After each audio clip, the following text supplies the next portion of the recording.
$8 million means nothing when you're not a team player, Sarah. Those words hit me like a physical blow as I sat across from Director Marcus Thornhill in his corner office. The promotion I'd been working toward for 3 years. Gone. Just like that. I stared at him, trying to process what I was hearing. My portfolio of new accounts sat between us on his mahogany desk. $8 million in new business I'd brought to Pinnacle Financial this year alone, more than any other account manager in our division's history. I don't understand, I managed to say, my voice surprisingly steady despite the storm brewing inside me. My numbers speak for themselves. Marcus leaned back in his leather chair, steepling his fingers. Numbers aren't everything, Sarah. Kevin has shown real leadership potential. Kevin Porter. Of course. The guy who spent more time on the golf course with Marcus than at his desk. The guy whose largest account was one I'd helped him land. Kevin's numbers are half of mine, I said. This isn't just about numbers. Marcus's smile didn't reach his eyes. The senior account manager position requires someone who fits our culture, someone who works well with the team. Translation: someone with the right chromosomes and golf handicap. I'd given everything to Pinnacle Financial. Missed my sister's wedding for a client emergency. Worked through pneumonia last winter. Canceled more dates than I could count. Now I was being passed over for a promotion I'd earned. For Kevin Porter, who called in sick every other Monday and took 2-hour lunches. I nodded, gathered my portfolio, and walked out with my dignity intact. But inside, something fundamental had shifted. My name is Sarah Chen, and this is how I took down a corrupt director and changed the culture of an entire company. I started at Pinnacle Financial right out of college, bright-eyed, ambitious, and naive. I believed the company motto framed in the lobby: excellence rewarded. For 5 years, I'd been the model employee. First one in, last one out. I learned everything about our products, our competitors, our clients. I built relationships. I solved problems. I delivered results. My small apartment became little more than a place to shower and occasionally sleep. My social life withered, but I was climbing the ladder, and that's what mattered. By year 3, I was outperforming colleagues with twice my experience. By year 5, I was breaking company records. The senior account manager position opening up was my chance, the logical next step, the position I'd been groomed for. Until Marcus Thornhill became our division director 18 months ago. Things changed subtly at first. Casual comments about my aggressive approach with clients, suggestions that I smile more in meetings, invitations to team golf outings that somehow never included me. Still, I kept my head down and worked harder, let my results speak for themselves. Then came the promotion announcement. Kevin Porter, with his mediocre performance and excellent golf swing, was becoming senior account manager. I walked back to my cubicle in a daze after Marcus's rejection. My colleague, Aisha, looked up as I passed. "Sarah, you okay?" I forced a smile. "Fine." But I wasn't fine. For the first time in my career, I questioned everything. The long hours, the sacrifices, the belief that merit would win out. That night, I couldn't sleep. I paced my apartment, replaying Marcus's words. Not a team player. What did that even mean? Around 3 a.m., I opened my laptop and started digging through old emails, reports, and client feedback. I created a spreadsheet documenting my contributions versus Kevin's. The numbers were stark. I'd brought in $8 million in new accounts this year alone. Kevin had brought in $3.2 million, and I'd helped him land his biggest client. By sunrise, anger had crystallized into determination. I wasn't going to walk away. I wasn't going to accept this injustice. I was going to fight. Monday morning arrived with a new sense of purpose. I dressed carefully, my most professional suit, minimal makeup, hair pulled back. Nothing that could be labeled aggressive or not fitting the culture. At my desk, I opened my email to find a message from Marcus to the entire department. "Please join me in congratulating Kevin Porter on his promotion to senior account manager. Team lunch celebration at Emilio's at noon." My phone buzzed with a text from Aisha. "This is BS. You deserved that promotion." I texted back. "Thanks. Working on something." What I was working on was a plan. Not for revenge, but for justice. First step: document everything. I spent the morning organizing my performance reviews, client testimonials, and revenue reports. I created a presentation that clearly showed my contributions compared to Kevin's. Second step: find allies. I needed to know if this was an isolated incident or a pattern. I started with Aisha, meeting her in the coffee shop across the street during our afternoon break. "Has anything like this happened before?" I asked her. Aisha stirred her latte. "Remember Janet from accounting? She was passed over for department head last year, despite having the most experience. And Maria from legal was denied partnership track." "All women," I noted. "All women," Aisha confirmed. "And not just any women. Women who outperform their male colleagues. Have they done anything about it?" "Janet transferred to another division. Maria left the company." Aisha leaned forward. "What are you planning, Sarah?" I hesitated. "I'm not sure yet, but I'm not transferring, and I'm not leaving." That evening, I did something I'd never done before. I reached out to Janet and Maria, asking if they'd be willing to talk about their experiences. Both responded within hours. Both had stories eerily similar to mine. "I should have fought harder," Janet wrote, "but I was afraid of being labeled difficult." Maria was more blunt. "They protect their boys' club. I couldn't break through that wall." I stared at their messages, a plan forming. The wall they couldn't break through. Maybe it needed to be exposed rather than broken. The annual board meeting was in 3 weeks. Every department head would be there, including Marcus. So would the CEO, Douglas Wright, and the entire executive team. It was risky. I could lose my job. But staying silent meant accepting that excellence wasn't actually rewarded at Pinnacle, not if you were a woman. I started preparing my case. The next 2 weeks were a blur of covert meetings and late nights. I reached out to more women who'd left the company, documenting their stories. I gathered data on promotion patterns across departments. I built a comprehensive case showing a clear bias in advancement opportunities. During work hours, I maintained a perfect facade. I congratulated Kevin. I smiled in meetings. I continued to exceed my targets. But every evening, I worked on my presentation. Every piece of evidence I gathered made the pattern clearer. This wasn't about one promotion. This was systemic. Aisha became my closest ally, helping me connect with former employees and gathering internal data I couldn't access. "You know this could end badly," she warned one night as we worked in my apartment, takeout containers littering my coffee table. "I know," I said. "But what's the alternative? Let them keep doing this?" 10 days before the board meeting, I hit a roadblock. I needed access to HR records to complete my analysis, but I had no way to get them without raising suspicions. That's when Aisha introduced me to Robert from IT. "He's helped me recover lost files before," she explained. "He's discreet." Robert met us at a cafe 3 blocks from the office. He was younger than I expected, with thick glasses and a nervous energy. "What you're asking for is technically against company policy," he said after I explained what I needed. "I know," I acknowledged, "but this is about exposing discrimination." Robert adjusted his glasses. "My sister went through something similar at her firm. Nobody helped her." He paused. "I'll see what I can do." 2 days later, an encrypted file appeared in my personal email. Promotion histories, salary data, performance evaluations, everything I needed. The picture it painted was damning.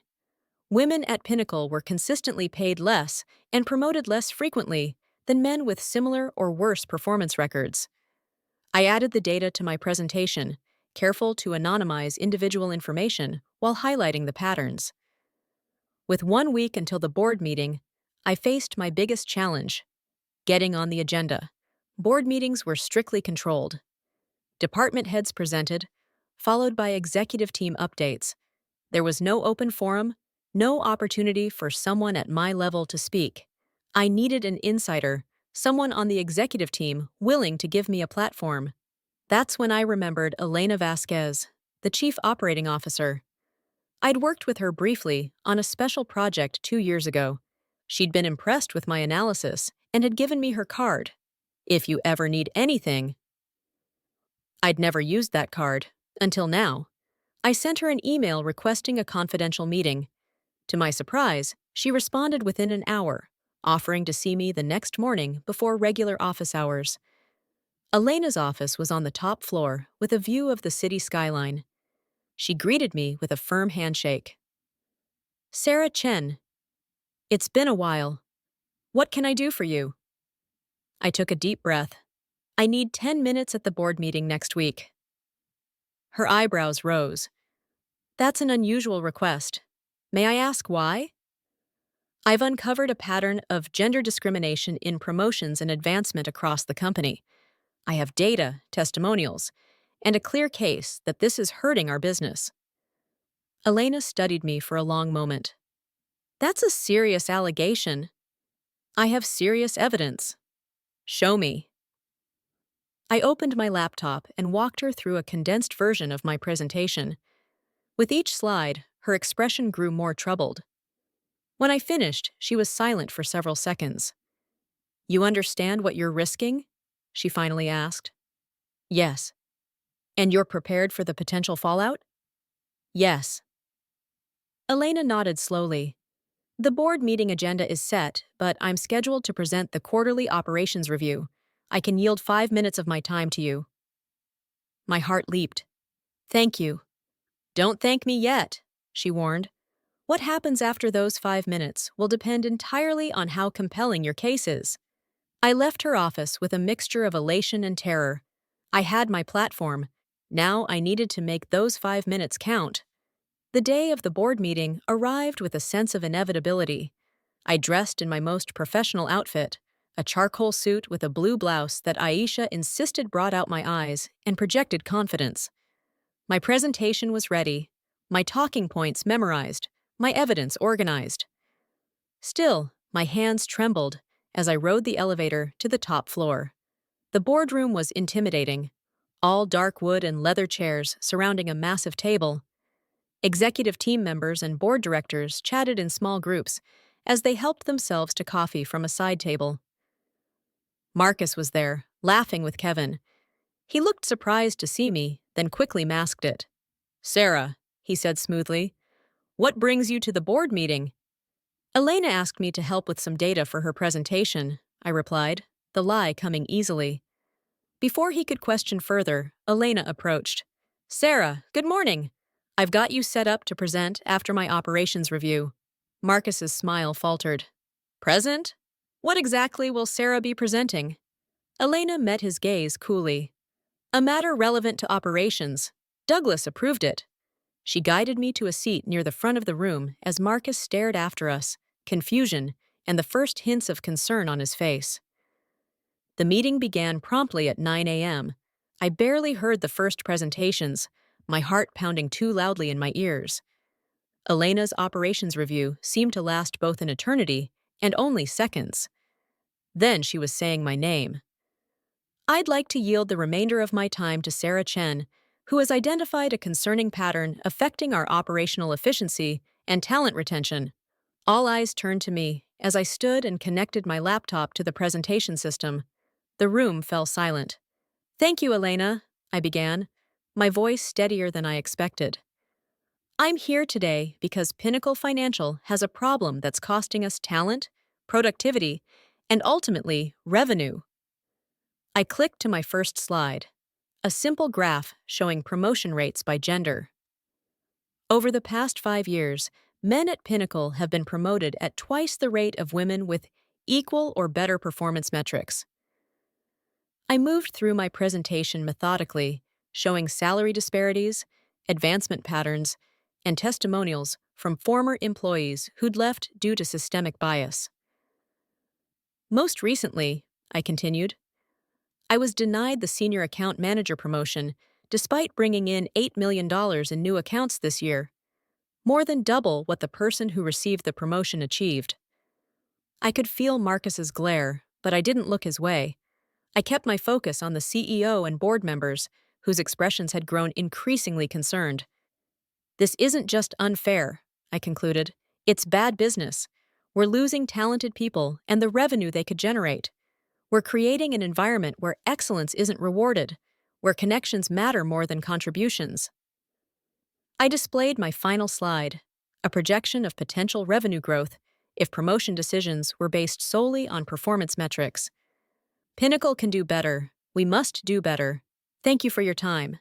As I disconnected my laptop, the room remained silent. Then CEO Douglas Wright cleared his throat. That's concerning data, Ms. Chen. How long have you been compiling this? Since I was passed over for promotion 3 weeks ago, I answered honestly. But the pattern extends back at least 5 years, Marcus finally spoke up, his voice tight. This is completely inappropriate. Ms. Chen is clearly disgruntled about a single promotion decision and has manipulated data to support her personal grievance. I turned to face him directly. The data speaks for itself, Director Thornhill. I've provided all my sources and methodology. Anyone can verify my findings. Elena intervened. I've reviewed Sarah's analysis. The methodology is sound, and the pattern is clear. The tension in the room was palpable. Board members exchanged glances. The CFO was frowning at my revenue projections. The head of HR looked pale.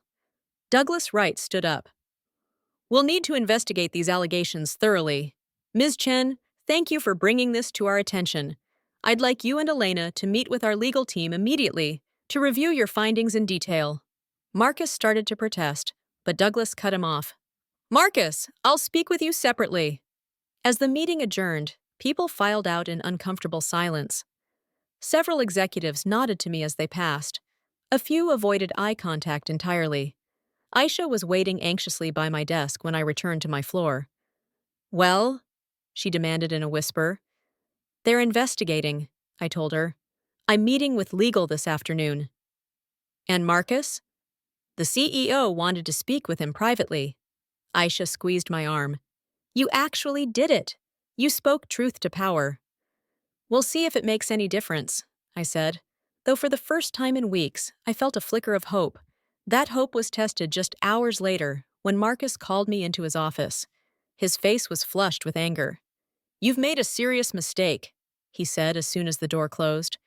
That little stunt may have impressed some people, but it's shown me exactly why you're not leadership material. I met his gaze steadily. I presented factual information about a systemic problem. If identifying problems and proposing solutions isn't leadership, what is? You've undermined this entire department, created division, damaged morale. The discrimination was doing that already, I countered. I'm just the one who pointed it out. Marcus leaned forward. Let me be very clear. Your future at this company is over. Even if this witch hunt clears me, which it will, no one promotes troublemakers. Something in me snapped. Is that a threat, Director Thornhill? Because it sounds like retaliation against a whistleblower, which is illegal. His eyes widened slightly. He hadn't expected me to push back. Just stating facts, he said, recovering. You should consider whether you want to remain in an environment where you've clearly burned bridges. I stood up. I'll consider it. Will that be all? He dismissed me with a wave, already reaching for his phone. As I walked back to my desk, my confidence wavered. Had I just destroyed my career? Would anything actually change? Or had I sacrificed everything for nothing? The next week was excruciating. The investigation proceeded behind closed doors. Colleagues whispered when I passed. Some avoided me entirely. Others, like Aisha, expressed quiet support. Kevin, the newly promoted senior account manager, seemed uncomfortable whenever our paths crossed. I couldn't tell if it was guilt or resentment. I threw myself into my work, determined to maintain my performance regardless of the outcome. But each day that passed without news chipped away at my resolve. Then, 9 days after the board meeting, Elena called me to her office. The investigation is complete, she said once I was seated. The findings corroborated everything in your presentation. The board has decided to take immediate action. My heart raced. What kind of action? Marcus Thornhill has been terminated, effective immediately. I blinked, processing the news. Terminated? The investigation uncovered additional issues beyond what you presented: inappropriate relationships with subordinates, expense account irregularities. Elena shook her head. Once we started looking, there was a lot to find. And the promotion issue? I asked. The board has instituted a new promotion review process. All advancement decisions will now be reviewed by a diverse committee using standardized metrics. She smiled slightly. And they've decided to create 2 senior account manager positions. Kevin will retain his promotion, and you'll be offered the second position, with compensation adjusted to reflect your superior performance. Relief washed over me, followed quickly by uncertainty. What about the culture issues? One person being fired doesn't fix systemic problems. You're right, Elena acknowledged. That's the harder part. The board has approved a comprehensive review of our HR policies, compensation structures, and advancement practices. I've been asked to lead a task force to implement changes. She paused. I'd like you to be part of that task force. I was speechless for a moment. Me? You had the courage to speak up when others stayed silent. We need that kind of courage to make real change. Elena leaned forward. This won't be easy. There will be resistance. But if you're willing, I think you could make a significant difference. I thought about all the women who'd left Pinnacle because they couldn't break through the invisible barriers, about Janet and Maria, who'd shared their stories with me, about Aisha and others still fighting for recognition. I'm in, I said. The changes didn't happen overnight. Some were straightforward, standardized promotion criteria, blind resume reviews, mentorship programs. Others required deeper cultural shifts that met resistance at every level. But month by month, we made progress. 6 months after my board presentation, the first company-wide diversity report showed improvement in promotion equity and pay gaps. A year later, Pinnacle was being recognized for its inclusive workplace practices. I thrived in my new role as senior account manager, breaking my own records for new business. The task force work was challenging but rewarding, giving me insight into company operations beyond my department. Kevin and I developed an unexpected professional respect. Without Marcus's influence, he actually proved to be a capable manager with his own strengths. We found ways to collaborate that played to both our abilities. 18 months after that fateful board meeting, Elena called me to her office again. We're creating a new position, she told me. Director of Talent Development and Inclusion. It would report directly to me, with responsibility for ensuring our new policies are actually working. She smiled. I'd like you to consider it. I was stunned. That's executive level? Yes, it is. And you've earned it. As I left Elena's office with the formal offer letter, I ran into Aisha in the hallway. Good news? She asked, noting my expression. Very good news, I confirmed. Remember when I said I wasn't transferring and I wasn't leaving? I remember. Turns out I was aiming too low. We laughed, and I felt a surge of pride, not just in my own advancement, but in what we'd accomplished for the company. Pinnacle was becoming a place where excellence actually was rewarded. Regardless of gender or connections, the following week, I accepted the director position in the same boardroom where I'd made my stand. As I looked around at the executives and board members now nodding in approval, I thought about how far we'd come. My name is Sarah Chen, and this is how I changed the culture of an entire company. By refusing to accept injustice, by presenting the hard truth, and by staying to build something better. That promotion I was denied? It turned out to be the best thing that ever happened to me. Sometimes being passed over is just the first step to moving up.